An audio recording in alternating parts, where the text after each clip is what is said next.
말씀까지 제가 읽어드리도록 하겠습니다. 룻기 2장 17절에서 23절 말씀으로 보아스의 밭과 다른 밭이라는 제목으로 같이 은혜 나누는 시간 갖도록 하겠습니다. 룻이 밭에서 저녁까지 죽고 그 죽은 것을 떠니 보리가 한 에바쯤 되는지라 그것을 가지고 성읍에 들어가서 시어머니에게 그 죽은 것을 보이고 그가 배불리 먹고 남긴 것을 내어 시어머니에게 드리매 시어머니가 그에게 이르되 오늘 어디서 주었느냐 어디서 일을 하였느냐 너를 돌본 자에게 복이 있기를 원하노라 하니 룻이 누구에게서 일했는지를 시어머니에게 알게 하여 이르되 오늘 일하게 한 사람의 이름은 보아스니이다 하는지라. 나오미가 자기 며느리에게 이르되 그가 여호와께로부터 복받기를 원하노라. 그가 살아있는 자와 죽은 자에게 은혜 베풀기를 그치지 아니하는도다. 잠시만요. 그치지 아니하는도다 하고 나오미가 또 그에게 이르되 그 사람은 우리와 가까우니 우리 기업을 물을 자 중에 하나이니이다 하니라. 모압 여인 룻이 이르되 그가 내게로 또 이르기를 내 추수를 다 마치기까지 너는 내 소년들과 가까이 있으라 하더이다 하니 나오미가 며느리 룻에게 이르되 내 딸아 너는 그의 소녀들과 함께 나가고 다른 밭에서 사람을 만나지 아니하는 것이 좋으니라 하는지라. 이에 룻이 보아스의 소녀들에게 가까이 있어서 보리 추수와 밀 추수를 마치기까지 이삭을 주며 그의 시어머니와 함께 거주하니라.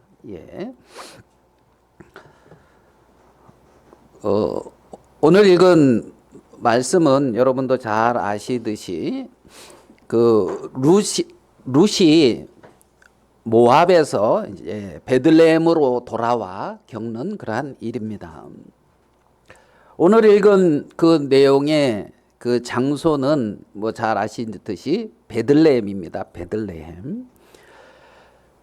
베들레헴은 예수님 시대의 인구가 한 1000여 명 정도 되는 걸로 예상을 하는데 그러면 룻 시대에는 한 200에서 300여 명, 한 몇백 명 정도 살고 있는 그러한 약간의 고산지대의 도시입니다.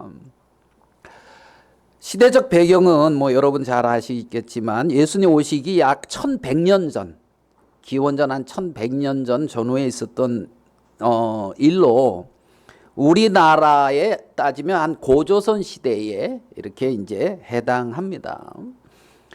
그래서 이 룻이 시어머니 나오미와 더불어 모압에서 이렇게 돌아와서 베들레헴의 유력한 사람이었던 보아스와의 어떤 관계를 맺어가는 그런 부분들을 기록하고 있습니다. 그래서 룻이 돌아올 때는 그 추수할 때, 보리 추수할 때니까 우리나라 이제 달력으로 하면 거기는 이제 가을에 곡식을 심고 봄에 이렇게 초여름 거두거든요. 그래서 한 4월 말 5월 초 이때쯤에 이제 보리 추수가 시작되어진데 그때 돌아왔습니다. 그래서 엘리멜렉 가정이 흉년을 피해 베들레헴 모압으로 갔다가 모압에 가서 엘리멜렉도 죽고 또 두 아들 말론과 기럐이 있었는데 그들이 이제 모압 소녀와 결혼을 하지요. 그래서 룻과 오르바. 근데 이제 말론과 기럐도 죽고 결국은 엘리멜렉의 부인인 이제 나오미와 이제 모압 여인 룻만 며느리 오르바는 이제 모압으로 돌아갔고 룻만 이제 어머니를 따라서 베들레헴으로 돌아와 이렇게 정착하는 과정이 기록되어 있어요. 여기 지도에서 이렇게 보듯이 약간의 좀 먼 거리입니다. 그래서 이 길을 따라가면 한 80에서 한 100km 정도, 그 정도의 이제 거리인데, 그래서 걸어서 오면 한 2일 정도, 3일 이 정도의 거리라고 그리 합니다. 그래서 요단강을 건너 요 사해죠. 사해 그 오른쪽에 그 모압 땅에 가서 한 10여 년이라는 세월이 지난 후에 이제 돌아와서 일어나는 일입니다. 그래서 오늘 읽은 이 말씀에 보면 등장인물이 이제 보아스, 룻, 이제 나오미 이렇게 나옵니다. 보아스는 누구냐 하면 보아스, 그래서 뜻이 그 안에 능력이 있다. 그에게 힘이 있다. 뭐 여호와께 능력이 있다. 이런 의미를 가지고 있습니다. 보아스라고 하는 그 뜻은 말입니다. 그래서 성전에 그 두 기둥, 하나가 뭐죠? 또 하나는 보아스. 그래서 그 두 기둥을 야긴과 보아스라 하잖아요. 그 보아스는 그에게 능력이 있다. 야긴은 저가 세우리라. 그러니까 이 성전은 누가 하나님에게 능력이 있고 하나님이 세우는 곳이 성전이죠. 세운 곳이. 그래서 이 보아스 같은 그 안의 능력, 그에게 하나님에게 힘이 있다는 거죠. 이 보아스는 룻기 2장 1절에 엘리멜렉의 친족으로 유력한 자다 이렇게 소개하고 있습니다. 유력한 자다. 그 유력한 자는 뭐냐면 재산이 여러분처럼 이렇게 좀 많다는 겁니다. 자기 집도 있고 이렇게 재산이 많고 어떻게 보면은 그 동네 베들레헴의 지주다. 좀 유력하다. 그러면 우리가 그 누굽니까? 보아스의 아버지, 할아버지 그 집안을 살펴보면은 알 수가 있는데 집안 내력. 그 아버지는 누구냐면 살몬입니다. 살몬. 할아버지는 나손. 그리고 그 증조 할아버지 암미나답. 그러면 이 암미나답, 나손, 살몬 이렇게 이어지는 요 집안인데 요때 있잖아요. 이 암미나답의 아들 나손은 민수기 2장 3절에 보면은 이스라엘 백성들이 출애굽했을 때 유다 지파를 대표하는 족장이었습니다. 그러니까 유다 지파의 대표였단 말이죠. 그리고 유다 진기를 대표하는 사람이었단 말이에요. 그러니까 유력한 사람이라는 사실을 우리는 알 수가 있습니다. 그 집안이.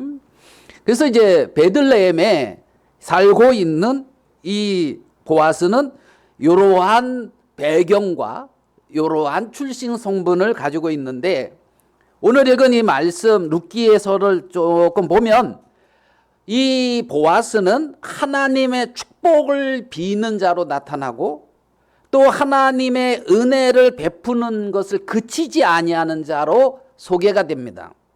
그래서 룻기 2장 4절에 거기 이제 보아스가 밭에서 룻이 이삭을 줍고 있었는데 이삭을 줍는데 베들레헴에서부터 이제 이 보아스가 와서 여호와께서 너희와 함께 하시기를 원하노라 하면서 여호와의 축복을 하고 있는 것을 봐요.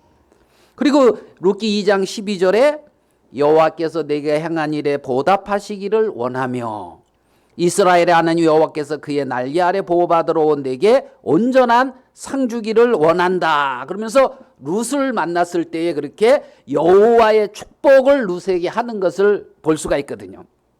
그러니까 이 보아스는 유력한 자로서 어떻게 보면 유다 가문의 대표로서 그가 하는 일을 보면 하나님의 축복을 비는 일을 하고 있는 걸 볼 수가 있어요. 평소에 하던 일을 할 거 아닙니까? 그래서 그 여호와께서 너와 함께 하시기를 원하고 또 그 날개 아래 온 자를 보호받으러 온 내게 온전한 상을 주기를 원한다. 그러면서 복을 비는 사람으로 있고 오늘 읽은 본문 말씀에 3장 20절에는 그가 살아있는 자와 죽은 자에게 은혜 베풀기를 그치지 아니한다.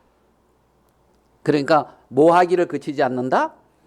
은혜 베풀. 산 자는 누구냐면 지금 나오미와 룻이라고 할 수 있으면 죽은 자는 뭐 엘리멜렉과 그의 자녀들을 생각할 수가 있어요. 그런데 그들에게 은혜 베풀기를 그치지 아니하는 사람이 누구다? 보아스다.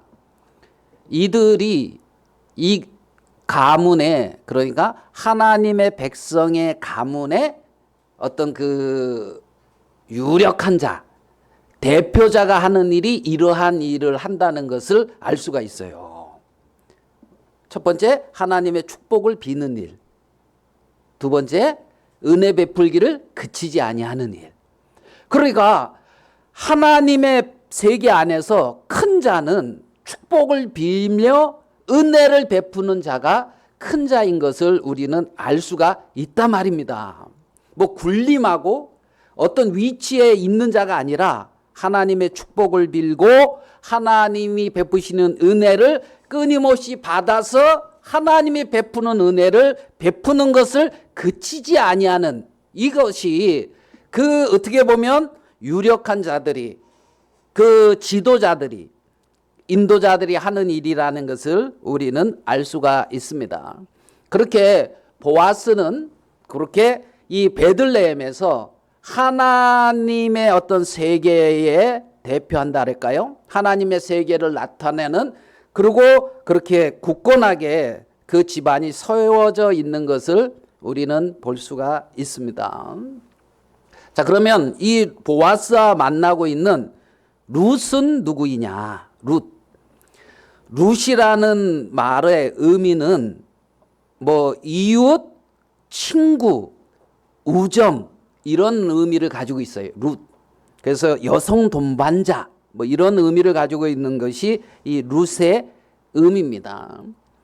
이 룻은 모압 소녀로서 나오미의 아들인 말론과 결혼을 해요. 그러니까 모압 소녀인데 그 엘리멜렉 집에 시집을 온 거죠. 그래가지고 나오미의 이제 며느리가 됐는데, 신명기 23장 3절에 보면 암몬 사람과 모압 사람은 여호와의 총회에 들어오지 못하리니 그들에게 속한 자는 시대뿐 아니라 영원히 여호와의 총회에 들어오지 못한다 그랬거든요. 그러니까 모압에게 속한 자는 영원히 여호와의 총회에 들어오지 못한다는 이 말씀이 분명히 있는데, 신명기 23장 3절에 그 말씀에 의하면 모압 여인 룻은 여호와의 총회에 들어올 수 없는 자예요. 여호와의 총회에 들어올 수 없는 자가 여호와의 총회에 들어오는 것을 은혜라고 할 수가 있어요. 또 하나님의 사랑을 입었다, 이렇게 표현을 할 수가 있단 말입니다. 그러니까 자기가 여호와의 총회에 들어왔다, 이 말은 은혜를 입은 자다, 하나님의 사랑을 입은 자다. 왜? 들어올 수 없는 사람이 들어왔으니까. 그러면 모압 소녀가 자 베들레헴으로 왔습니다. 뭘 버리고 왔겠죠? 뭘 버린 것 같아요? 모압과 모압 백성을 버렸단 말이에요. 그러니까 모압에게 속하지 아니하고 모압을 떠나서 나오미를 쫓아 나오미의 백성, 나오미의 하나님에게 속한 자, 귀순한 자다, 이렇게 볼 수가 있단 말입니다. 그러면 룻이 자기가 어디서 모압에서 떠나게 되어지고 여기에 속하게 되어졌을 때는 모압이라고 하는 세계는 여호와의 세계와 상관이 없다는 사실을 깊이 생각하고 있다는 거지요. 그러고 베들레헴에 들어왔다는 겁니다. 그렇게 자신의 출발이 어떠한 출발이었다는 그 위치를 마음에 정확히 알게 됐을 때, 나는 도저히 여호와의 총회에 들어올 수 없는 자야, 여호와의 백성에 속할 수 없는 자야, 이 부분을 마음에 깊이 생각하고 있는 사람이라면 베들레헴에서의 삶의 모습이 어떠한 모습으로 나타나겠습니까? 그 모습이 어떻게 사람들이 이 룻을 평가하느냐 하면 3장 11절입니다. 내가 현숙한 여자인 줄을 나의 성읍 백성이 다 아느니라. 자, 현숙, 이름 좋지요. 현숙. 우리 교회에 뭐 이제 현숙이라고 하는 이름을 가진 분이 있어요. 현숙한 사람이다. 내가 현숙한 여자인 줄을 나의 성읍 백성이 다 안다. 현숙하다의 말은 겸손하고 온순하다 이런 말이에요. 어떻게 우리 교회 자매님 같았습니까?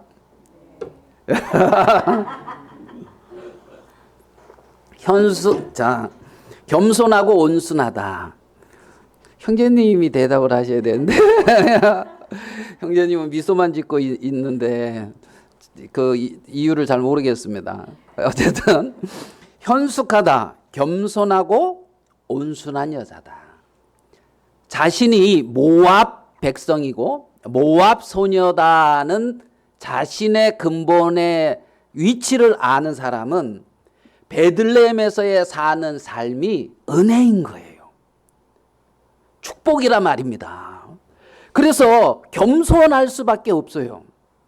거기서의 어떤 삶이 기본 자세가 말입니다. 하나님 앞에, 유다 백성들 앞에, 베들레헴에 있는 하나님의 백성들 앞에 근본 겸손할 수밖에 없고 나는 은혜를 입어야 될 사람입니다 하는 그 고백을 할 수밖에 없단 말입니다. 그게 룻의 위치라는 거죠. 그렇게 은혜를 입어서 베들레헴에 돌아온 룻이 시어머니를 막 이렇게 함부로 대하겠습니까? 이렇게 공경하겠습니까? 교만한 마음에서 함부로 하는 행위가 나오지. 겸손한 데서는 공손함이 나온단 말이에요. 그러니까 함부로 하는 그것은 그 마음의 교만을 표현하는 거예요. 교만을. 그러니까 이 룻은 겸손하고 성실히 어머니를 공경하고 내가 누구의 은혜를 입으면 그를 따라서 이삭을 주겠나이다 하면서 베는 자를 따라 겸손히 이삭을 줍고 어머니를 공개하고 그러한 삶을 살고 있는 것을 베들레헴의 사람들이 다 알고 있단 말입니다. 그러면서 하는 평가가 그는 현숙한 여자다 이렇게 평가하고 있단 말입니다. 현숙한 여자다. 그것이 모압에서 베들레헴으로 들어온 모압 여인이 가져야 될 마음이며 삶이며 받아야 될 평가라 말입니다. 룻은 그러한 사람이었고 그러한 삶을 살았죠. 후에 보아스와 결혼함으로 다윗 왕의 증조 할머니가 됩니다. 마태복음 1장 5절에 놀랐습니다. 갑자기 잠 깼습니까?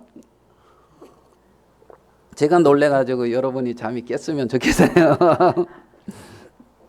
마태복음 1장 5절에 살몬은 라합에게서 보아스를 낳고 보아스는 룻에게서 오벳을 낳고 오벳은 이새를 낳았다 하는 여기서 룻이라고 하는 여인이 어디에 그 예수님의 족보에 마태복음에 보면 올라가고 있는 걸 봅니다. 자, 그러면 이 룻이 오늘 읽은 이 룻기 2장에 보면 보아스의 밭에 가서 이삭을 줍습니다. 룻이 보아스의 밭에서 이삭을 주어요. 보아스의 밭에는 뭐가 있냐면 하나님의 은혜가 있습니다.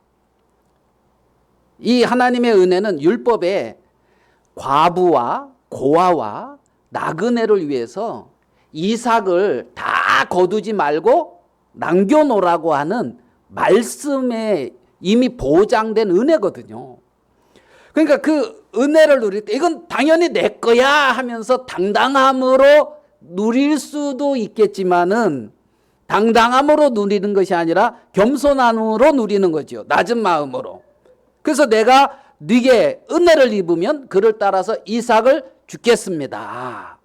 룻이 그러한 마음을 갖고 그 보아스의 밭에는 하나님의 그러한 은혜가 있고 이삭이 있고 양식이 있단 말이에요.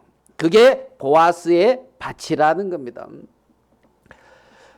여기서 룻기 2장 우리 8절 말씀 같이 한번 보겠습니다. 2장 8절.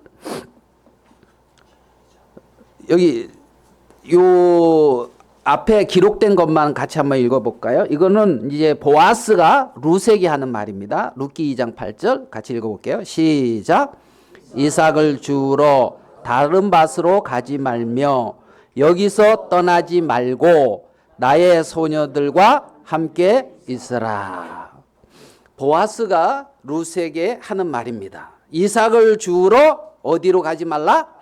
다른 밭으로 가지 말라. 그러면 보아스의 밭이 있고 보아스의 밭이 아닌 다른 밭이 있다 이겁니다.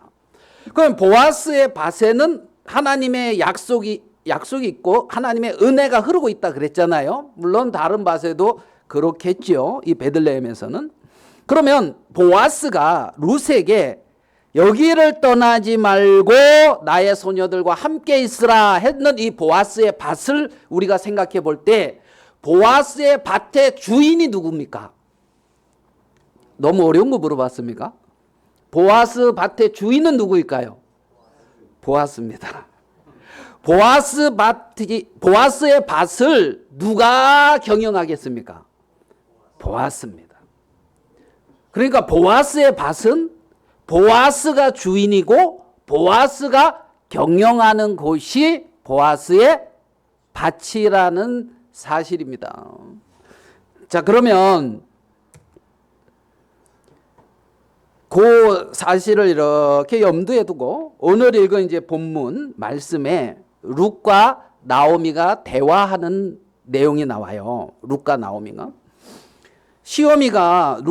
나오미가 그 룻에게 말합니다. 오늘 어디서 주었느냐? 어디서 일을 하였느냐? 한 에바를 이렇게 주워가지고 왔거든요. 그 에바는 바구니라는 뜻입니다. 바구니. 그러니까 바구니가 이제 어떤 그 측정하는 그 수단이 된 거죠. 한 에바. 그래서 22리터 정도 되는 굉장히 그래도 이게 작은 양이 아닙니다. 그것을 주워왔으니까 시어머니가 묻습니다. 오늘 어디서 주었으며 어디서 일을 하였느냐? 너를 돌아본 자에게 복이 있기를 원하노라. 룻이 누구에게 일했는지를 시어머니에게 알게 하여 이르되, 이것도 같이 한번 읽어봅시다. 시작. 오늘 일하게 한 사람의 이름은, 자, 오늘 일하게 한 사람의 이름은 누구다고요? 보아스가 나에게 뭘 하게 했다? 일을 하게 했다. 보아스가 나에게 이삭을 주게 했다. 오늘 내가 교회에서 봉사를 하게 한 이는 누굽니까? 납니다. 그러면 안 된단 말이에요. 보아스입니다. 이런단 말이에요. 그러면 보아스가 이 일을 하게 해서 은혜로 일을 하고 있는 거란 말입니다. 내가 오늘 직장에서 이 일을 했습니다. 오늘 어디서 네가 주었느냐, 일을 하였느냐? 오늘 일하게 한 사람의 이름은 누굽니다? 보아스입니다. 내게 이런 일을 하게 하신 분이 누구다? 보아스입니다. 이렇게 지금 룻은 고백하고 있단 말이에요. 자, 그러면 룻이 보아스의 밭에서 이 일을 하고 있는데 룻이 수고고 곧 괴롭고 뭐라 그렇게 표현해야 됩니까? 일하면은 뭐죠? 힘들고 수고스럽고 땀 흘리고 나는 하는데 넌 안 하니까 짜증나고 뭐 이런 어떤 그 룻이 보아스의 밭에서 이삭을 줍는 것이 그거랍니까? 아니면은 기쁨입니까? 감사입니까? 여러분이 교회에서 하는 일이 다 기쁨과 감사죠. 아멘. 감사합니다. 여러분들이 하나님이 너 어디서 일을 하게 하시니까 누구냐? 그러면 여러분은 내가 일했습니다. 이러면은 뭐가 안 맞아요. 내가 일하게 하신 이는 누구다? 보았습니다. 이렇게 고백을 해야 된단 말이에요. 내게 이런 일을 하게 하신 분은 보았습니다. 내게 이렇게 말씀을 듣게 하신 분은 보았습니다. 내게 이러한 양식을 주어서 먹고 배부르게 하게 하신 분은 보았습니다.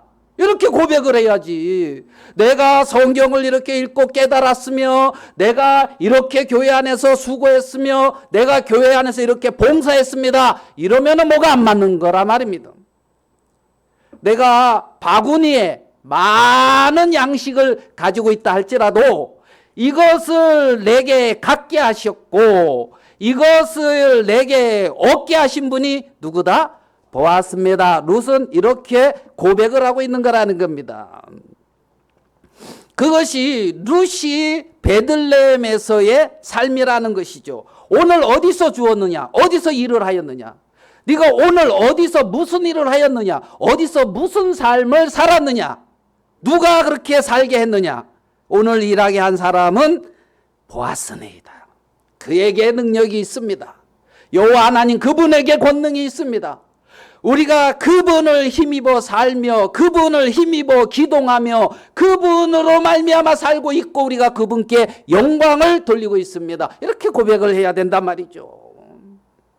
내가 오늘 하루 사는 그것이 우연히 아니면 내 수고와 내 노력과 어떤 나의 힘으로 살고 있는 것이 아니라는 사실이란 말이죠.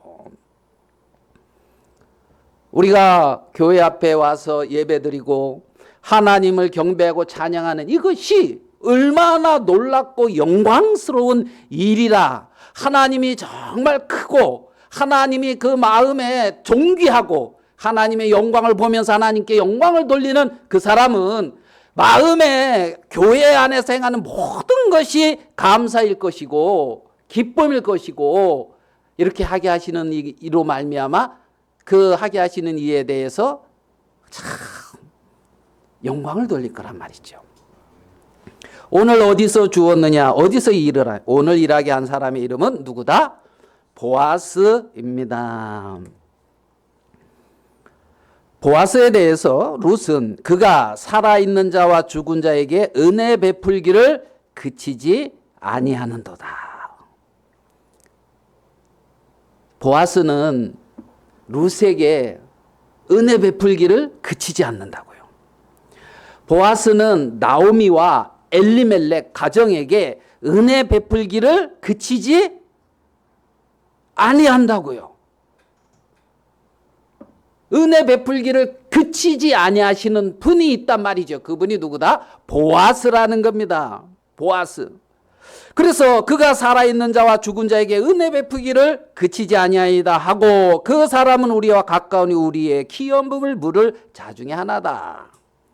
모압 여인인 룻이 그에게 이르되 그가 내게 또 이르기를 같이 한번 읽어봅시다. 노랗게 친 거요. 같이 읽어봅시다. 시작. 내 추수를 마치기까지 너는 내 소년들에게 가까이 있으라. 룻에게 그러죠. 내 추수가 마치기까지 내 소년들에게 가까이 있어라. 거기서 이삭을 얻게 되고 있잖아요. 양식을 꿀을 칠한 떡을 먹게 되고 있잖아요. 그죠? 거기서 얻은 이삭을 가지고 어떻게 해요? 집이 같이 나오미가 살게 되어지고 보아스는 내 추수를 마치기까지 너는 내 소년들에게 뭐 하라고요? 가까이 있어라. 여러분 세상과 가까이 있으라 이렇게 말씀하시는 게 아닙니다. 알겠습니까? 예? 너는 텔레비전과 가까이 있으라. 약간 찔리네요. 너는 유튜브와 가까이 있으라. 뭐 있습니까? 여러분 너는 핸드폰과 늘 가까이 있어라. 내 추수를 마치기까지 너는 내 소년들에게 가까이 있어라. 보아스에게 속한 자들에게 가까이 있으라는 겁니다. 가까이. 거기서 양식이 나옵니다. 거기서 생명의 양식이 공급되어지고 힘을 얻게 되어진다는 거지요. 그 말을 들은 나오미는 며느리 룻에게 말합니다. 내 딸아, 너는 그의 소년들과 함께 나가고 다른 밭에서 사람을 만나지 아니하는 것이 좋으니라. 이에 룻이 보아스의 소녀들과 가까이 있어서 보리 추수와 밀 추수를 마치기까지 이삭을 주우며 그의 시어머니와 함께 거주하니라. 그 집에 그렇게 거주한다, 산다. 이 부분을 우리는 이 말씀에서 볼 수가 있습니다. 보리 추수와 밀 추수가 마치기까지 하나님 편에서는 있잖아요. 이 세상에서 알곡을 추수하고 계시거든요. 하나님의 자녀들을 이 땅에서 부르고 계시거든요. 그 추수가 끝나면 어떻게 되는지 아십니까? 추수가 끝나니까 보아스가 룻하고 결혼을 하잖아요. 맞죠? 추수가 끝나면 여러분의 참된 신랑 대신 예수 그리스도가 다시 오실 것입니다. 그리고 여러분은 그 보아스가 룻하고 룻이 보아스의 신부가 돼서 그 가정에서 함께 살고 있는 것처럼 우리의 신랑 대신 예수 그리스도가 다시 오시게 될 때에 영원히 그 그리스도와 함께 살 것입니다. 그리스도의 신부로 말입니다. 이 추수가 끝나게 되면 말입니다. 추수가 끝나기까지 이삭을 주우며 그의 시어머니와 함께 거주하라. 오늘 읽은 룻과 나오미와의 대화 속에서 이 시대로 가져와서 우리가 교회와 그리스도 이것을 모형으로 보고 생각해 보면 이렇게 생각을 해볼 수가 있습니다. 그러면 보아스의 밭과 다른 밭을 어떻게 보느냐? 보아스의 밭의 주인은 아까 말씀드렸던 것처럼 누굽니까? 보아스입니다. 그 보아스의 밭을 경영하는 자도 누굽니까? 보아스입니다. 그게 보아스의 밭이죠. 고린도전서 3장 9절에는 이런 말씀이 있습니다. 우리는 하나님의 동역자들이요 너희는 하나님의 밭이요 하나님의 집이니라. 우리는 누구냐면 있잖아요. 바울과 아볼로입니다. 그래서 바울은 나는 심었고 아볼로는 물을 주었으되 자라나게 하시는 이는 하나님이다. 그러면서 고린도전서 3장 7절 우리 같이 한번 읽어봅시다. 시작. 심는 이와 물 주는 이는 아무것도 아니로되 오직 자라게 하시는 이는 하나님뿐이다. 그러니까 심는 이와 물 주는 이는 뭐라고요? 아무것도 아니라고요. 아무것도 아니라고요. 예? 심는 그러니까 이제 복음을 전하고 물 주는 아볼로 말씀을 가르치는 뭐다? 아무것도 아니다. 그럼 저가 여기서 이제 말씀 전하고 있는데 저는 뭐다? 아무것도 아니다. 아무것도 아니니까 막 무시하고 짓밟고 막 이제 뭐 종 부르듯이 이제 부려라 이런 것은 아닌데 아무것도 아니다.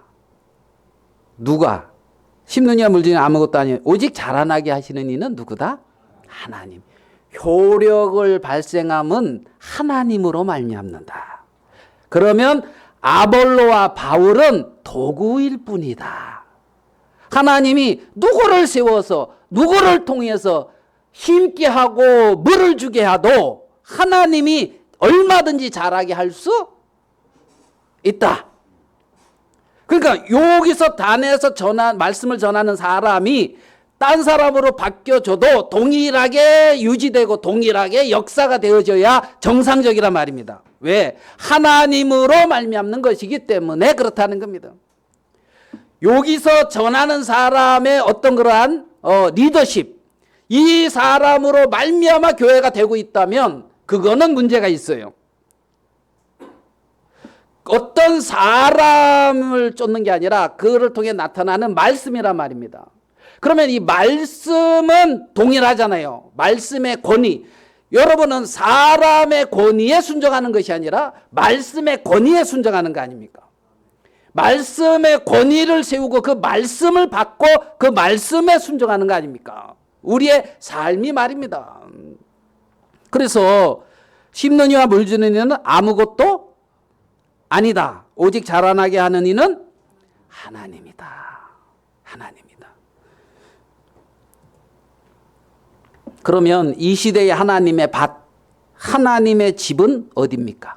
이 시대의 하나님의 밭, 사도 바울이 고린도서를 기록했을 때 하나님의 밭, 하나님의 집, 고린도 교회를 가지고 지금 그 말을 하고 있잖아요. 그럼 이 시대에 하나님의 밭, 하나님의 집은 어디입니까? 예, 적어놨지요? 하나님의 교회이며 성도들의 공동체. 이것이 하나님의 밭이며 하나님의 집입니다. 아멘 되십니까? 그러면 요거 노랗게 또 칠해놓은 거 같이 읽어봅시다. 같이 읽어봅시다. 시작. 하나님의 교회는 그리스도가 머리인 곳이며 그리스도가 통치하는 곳이다. 이게 하나님의 교회입니다. 하나님의 교회에는 그리스도가 머리입니다. 보아스의 밭은 보아스가 주인이고 보아스가 경영하는 것입니다. 하나님의 교회는 하나님이 주인이고 하나님이 머리이시며 하나님이 경영하는 것이 하나님의 교회라는 것입니다. 하나님의 밭이요 하나님의 집이라는 것이죠. 그리스도가 교회 안에서 하나님의 질서를 따라 통치하시고 나타나시고 역사하시는 곳이 하나님의 집이요 교회고 하나님의 밭이라는 겁니다. 그것이 보아스의 밭입니다. 이 시대의 하나님의 밭, 이 시대의 하나님의 집, 하나님의 교회며 성도들의 공동체. 그러면 보아스의 밭이 아니라 다른 밭은 무엇입니까? 보아스의 밭이 아닌 다른 밭. 다른 밭으로 가지 말라 그랬잖아요. 다른 밭은 무엇입니까? 여러분, 다른 밭은 어디입니까? 세상입니까? 베들레헴에 있잖아요. 보아스의 밭이 있고 그 옆에 또 바로 붙어서 또 다른 사람 밭이 있을 거 아닙니까? 베들레헴이 전부 보아스의 밭은 아닐 거 아니에요. 그래서 바로 옆에 또 다른 밭이 있을 거예요. 근데 그 밭으로 가지 말라. 다른 밭을 우리가 어떻게 다른 밭이다 그렇게 결정해야 되나? 정리를 해야 됩니까? 다른 밭. 종교 개혁자들은 주님의 교회가 아니라고 본 어떤 기준이 첫 번째가 성경 권위의 애곡입니다. 성경의 권위를 애곡시킨 것이 잘못된 교회다고 표현을 하고 있어요. 자, 성경은 성경 자체로 권위가 있습니다. 이 당시에 이제 카톨릭이죠. 카톨릭은 교회가 성경으로 받았기 때문에 권위가 있다 그러면서 교회의 권위를 높였어요. 네? 성경 자체로 권위가 있는 게 아니고 이것이 성경이라고 교회가 정했다는 거예요. 그래서 권위가 있다는 거예요. 그러니까 뭐가? 교회 회의가 권위가 있는 거야. 교회 회의가 이것은 성경이다 하고 정하지 않아도 하나님의 말씀이요 진리요 성경입니다. 다만 그것을 교회가 인정한 것뿐이에요. 이 말 이해되십니까? 근데 이 로마 카톨릭은 그 성경 권위보다 교회 회의, 교회가 더 높은 위치에 있었단 말이에요. 그래서 성경 권위에 왜곡하는 이것은 다른 밭에 속합니다. 여러분이 성경의 권위보다 여러분의 나름대로의 어떤 깨달음이나 여러분의 생각이 더 높다 그러면 그건 다른 밭입니다. 여러분의 생각이 성경 권위보다 높을 수가 없습니다. 두 번째로 본 게 구원 교리의 타락입니다. 종교 개혁자들은 이제 마르틴 루터 여러분 잘 아시죠? 이순칭이 믿음으로 옳게 된다. 이거 강하게 증거했고 복음을 증거했습니다. 세 번째는 비성경적인 관행과 어떤 부패. 그 밭에 비성경적인 관행이 있고 부패한 게 있어요. 알겠습니까? 물론 이 세상의 교회는 연약함이 있습니다. 연약함. 근데 그 연약함 안에서도 온전한 교회를 추구하기 위해서 말씀의 가르침 안에 성령의 인도 안에 이렇게 나아가야 돼요. 그 자세를 가지고 있어야 돼요. 그런데 비성경적인 관행과 어떤 부패된 모습이 교회 안에 진리처럼 세워져 있으면 다른 밭이란 말입니다. 다른 바. 개혁자들은 이런 부분들을 개혁하려고 했어요.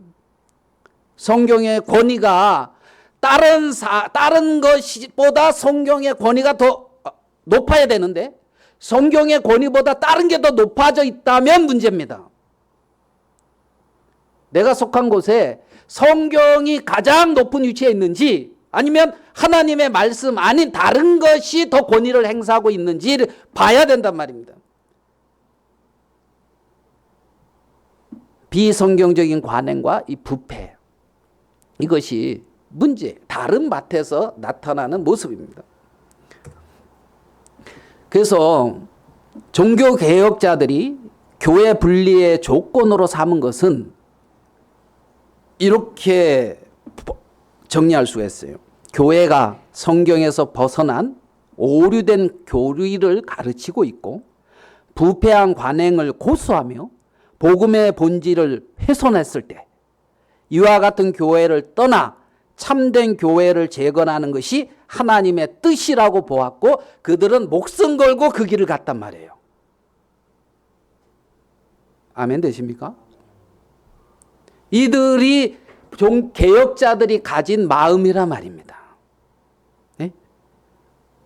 오류된 교리를 가리키고 부패한 관행을 고수하며 복음의 본질을 훼손하고 있을 때 이 같은 교회를 떠나 참된 교회를 재건하는 것이 하나님의 뜻이다. 그래서 종교개혁이 일어난 거란 말입니다. 16세기에. 한번 교회에 대한 부분을 볼게요. 1561년에 11월 1일 밤에 기도 드 브레, 말이 어렵죠. 예, 기도 디 브레 이분이 이제 네덜란드, 벨기에 여기에 이제 개혁자입니다. 몇몇 조력자들과 함께 벨직 신앙 고백서를 이렇게 이제 한 부를 적어 가지고 있잖아요. 손으로 쓴 한 통의 편지와 함께 그 당시에 총독이 머무르고 있는 도르딕성의 그 담장 너머로 이걸 집어던져요. 왜냐하면 잡히면 죽거든. 이렇게 핍박해가지고 이제 죽이고 있을 때란 말이에요. 그래가지고 1561년 11월 1일에 벨직 신앙 고백서라고 하는 것이 나오는데 거기서 이제 교회에 대한 정의를 하고 있는데 이때 이 기도 드브레가 쓴 편지 중에 한 것을 제가 한번 읽어볼게요. 그 총독한테 쓴 편지 내용입니다. 만일에 당신들이 죽이려 하면 그 한 사람의 자리마다에서 100명씩 다시 일어나게 될 것입니다. 만일에 당신들이 그 완악함과 살인을 버리지 않으신다면 우리는 하나님께 호소하겠습니다. 그의 이름을 위하여 끝까지 인내하면서 견딜 수 있는 은혜를 주시도록 말입니다. 당신들이 우리를 죽이려고 하는 것이 의롭지 않다는 것은 하늘도 알고 땅도 압니다. 그게 이제 총독한테 쓴 편지 중에 하나거든요. 그리고 그 편지와 함께 우리가 믿는 바가 이거다 하면서 믿는 바를 다 적어서 그것을 이렇게 그 총독이 살고 있는 도르디성 걸로 너머로 던져버렸단 말이에요. 그 총독을 통해서 왕에게 전달되기를 바라는 마음으로 이들이 그 개혁자들을 누굽니까? 그리스도인들을 핍박하고 죽일 때 말입니다. 이것을 쓰고 6년 뒤에 1567년 5월 31일에 순교합니다. 기도 디브레는. 1567년. 김종성 형제님 외우기 좋지요? 예? 왜? 김종성 형제님보다 400년 맞죠? 400년 딱 먼저니까. 딱 400년 먼저. 1567년. 그때 이제 순교를 합니다. 그러면 벨직 신앙 고백서에서 말하는 교회란 무엇인가? 이게 보아스의 밭, 교회란 무엇인가? 여러 정의가 있는 것 중에 몇 가지를 가져왔습니다. 제가 한번 읽어볼게요. 참된 기독교 신자들의 거룩한 회중과 모임인데 그들은 예수 그리스도의 피로 씻어지고 성령님에 의해 성화되고 인쳐져서 예수 그리스도 안에 있는 온전한 구원을 기다리고 있는 사람들입니다. 이해되십니까? 이들이 교회란 말이에요. 예수 그리스도 안에 있는 온전한 구원, 영화롭게 되는 걸 말하는 거죠. 그것을 기다리고 있는 사람입니다. 이 거룩한 교회는 특정한 곳에 특정한 사람들에 한정되거나 묶여지거나 제한되지 않습니다. 우리만 하나님의 교회다 이게 아니라 말입니다. 우리는 하나님의 교회에 속한 한 지역의 지역교회일 뿐이에요. 그럼 우리는 거룩한 하나님의 보편교회, 공교회에 속한 한 교회로서 역할을 담당하고 있는 거란 말입니다. 이 교회는 오순절날 성령이 임하면서 이 땅에 출현되고 예수님 다시 오시기 재림할 때 휴거될 때 그때까지 있는 시공간을 초월한 하나님의 거룩한 회중, 신자들의 거룩한 회중, 모임, 이게 교회라는 겁니다. 여러분, 교회는, 우리 교회는 이렇게 크고 위대한 교회예요. 아멘 됩니까? 우리 교회는 그렇게 크고 위대해요. 그리고 그 거룩한 교회, 이것을 이제 승리한 교회, 하늘에 있는 교회 이렇게 또 표현을 해요. 이 땅은 전투하는 교회 이렇게 표현해요. 왜요? 오늘 사회 보신 분이 그리스도로 말미암아 이긴다 그랬잖아요. 그죠? 그리스도로 말미암아 이기는, 누가 이기겠어요? 전투하는 사람이 이기는 거예요. 안 싸우는 사람은 이기지 않아요. 지고 있는데 진지도 모르고 그냥 머물러 있는 거예요. 전투하는 교회다 그렇게 표현했어요. 그러니까 연약함이 있어요. 지역교회는 문제도 있고. 그럼 우리 교회는 이런 큰 교회예요. 영광스럽지 않습니까? 그 교회에 속해서 하나님의 일을, 하나님의 뜻을, 하나님의 영광을 찬양하고 나타내고 그 일에 이 시대에 행하고 있는 사람들이 교회에 속한 신자라는 겁니다. 그들이 이 공간의 제약성 때문에 이런 지역에 모여서 모임을 갖는 거예요. 이 거룩한 교회는 그래서 특정한 곳에 특정한 사람들에게 한정되거나 묶여지거나 제한되지 않습니다. 아멘 됩니까? 얼마나 놀랍고 영광스러운 교회인데, 그렇죠? 이 거룩한 교회는 한 분의 같은 성령님 안에서 신앙의 힘으로 한 마음과 한 뜻으로 연결되어 있고 연합해 있는 것입니다. 아멘 되시죠? 지금 그렇게 벨직 신앙 고백서에서는 교회를 정의하고 있습니다.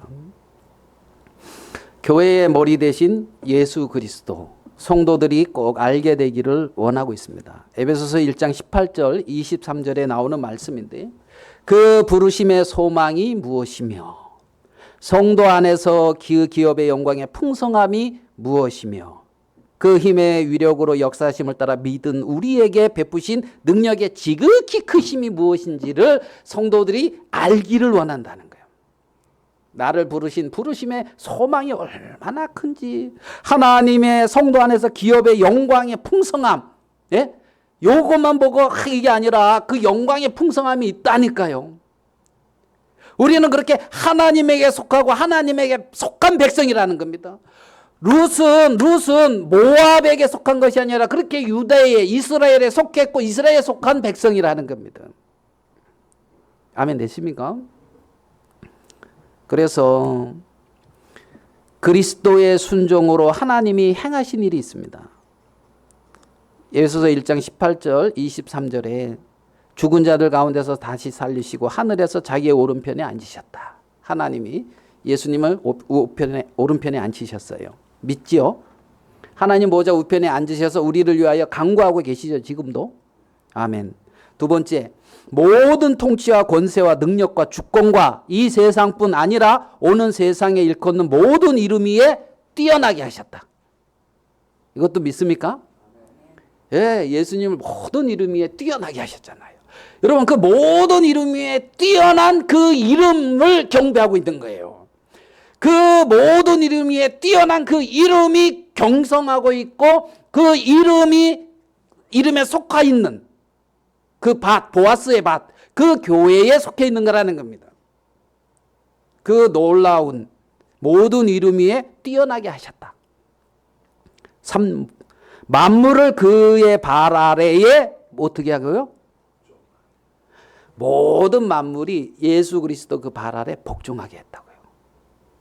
만물 위에 교회의 머리로 삼으셨다. 다 복종하게 해놨어요. 아멘. 네. 이 놀라운 세계 안에 들어 있다는 거죠. 교회의 머리는 오직 예수 그리스도이십니다. 교회는 그의 몸이니 만물 안에서 만물을 충만케 하시는 이의 충만이니라. 에베소서 1장 23절은 그렇게 말씀하고 있습니다. 보아스의 밭은 이런 것이 보아스의 밭. 하나님의 교회는 이런 것이 하나님의 교회입니다. 다른 밭으로 가지 말고 교회 안에 머물라는 겁니다. 하나님의 이 말씀 안에 여러분들의 마음이 머물게 되기를 바랍니다. 룻기를 통해 말씀을 통해서 우리가 얻을 수 있는 교훈은 보아스와 나오미가 룻에게 부탁한 부탁이 있죠. 보아스의 밭에서 이삭을 주우며 머물러라. 여러분, 보아스 밭에서 이삭 줍는 게 감사한 거 아닙니까? 아멘. 나중에 보아스와 결혼하잖아요. 예수 그리스도의 밭에서 머물고 거기서 양식을 누리고 거기서 있는 게 감사하고 영광스러운 거 아닙니까? 제가 아가서 1장 8절의 이 말씀이 굉장히 은혜롭고 축복된 적이 있습니다. 여인 중에 어여쁜 자야 내가 알지 못하겠거든 양떼의 발자취를 따라 목자들의 장막 곁에서 너의 염소 새끼를 먹일지니라. 이 말씀이 굉장히 축복됐거든요. 뭐냐? 네가 알지 못하겠거든. 뭐가 뭔지 잘 모르겠다. 양떼의 발자취를 따라라. 양떼의 발자취 여러분 압니까? 양떼의 발자취가 여기에 잘 나와 있습니다. 그 외에도 아까 우리 간증하신 것처럼 많은 믿음의 선진들이 기록한 말씀, 서적 속에도 잘 나타나 있습니다. 믿음의 발자취가, 양떼들의 발자취가 많아요. 아까 제가 읽어드린 그 벨직 신앙 고백서에도 잘 나와 있습니까? 안 나왔습니까? 그게 양떼의 발자취입니다. 우리가 쫓아야 될 양떼의 발자취는 2000년이라는 긴 세월을 통하여 우리에게 길을 제시하고 있단 말입니다. 그 목자들의 장막 곁에서 너의 염소 새끼를 먹일지니라. 이 말씀이 굉장히 제 자신에게 축복되어진 적이 있었거든요. 여러분, 모압 여인 룻은 보아스 밭에 머무는 은혜를 입었습니다. 술라미 여인, 내가 거무나, 그죠? 내가 비록 거무나, 솔로몬이 사랑해요, 안 사랑해요? 사랑하잖아요. 그래서 술라미 여인은 모압 여자 룻은 은혜를 입고 사랑을 입는 세계 안에 들어와 있다는 사실입니다. 지금 내가 하나님 앞에 이렇게 설 수 있는 것은 그의 은혜와 사랑 때문이라는 사실을 기억해야 된다는 것입니다. 하나님은 모압선 여인 거 알아요. 술라미 여인이라는 거 알아요. 검은 거 알아요. 그런데도 사랑하고 은혜를 베풀고 계신다는 사실입니다. 그래서 다른 밭으로 가지 말아라. 보아스의 밭 같은 하나님의 교회 안에서 주어지는 이삭을 양식으로 삼고 살아가는 신자. 룻이 말하기를 오늘 일하게 한 사람의 이름은 보아스니이다. 오늘 내게 있게 하고 내게 살게 한 이는 누구다? 보아스입니다. 여러분들의 삶에서 그러한 고백이 늘 있게 되기를 바랍니다. 룻기 2장 23절입니다. 이에 룻이 보아스의 소녀들에게 가까이 있어서 보리추수와 밀추수를 마치기까지 이삭을 주며 그의 시어머니와 함께 거주하니라. 하나님의 밭, 하나님의 집 주인은 그리스도십니다. 그리스도는 하나님의 집을 맡은입니다. 집을 맡은 아들로서 그와 같이 하셨으니 우리가 소망의 확신과 자랑을 끝까지 굳게 잡고 있으면 우리는 그의 집이라. 히브리서 3장 6절의 말씀입니다. 여러분도 소망의 확신을 또한 자랑할 거 있지 않아요. 자랑을 끝까지 굳게 잡고 있으면 하나님이 거하시는 집이라는 겁니다. 우리가.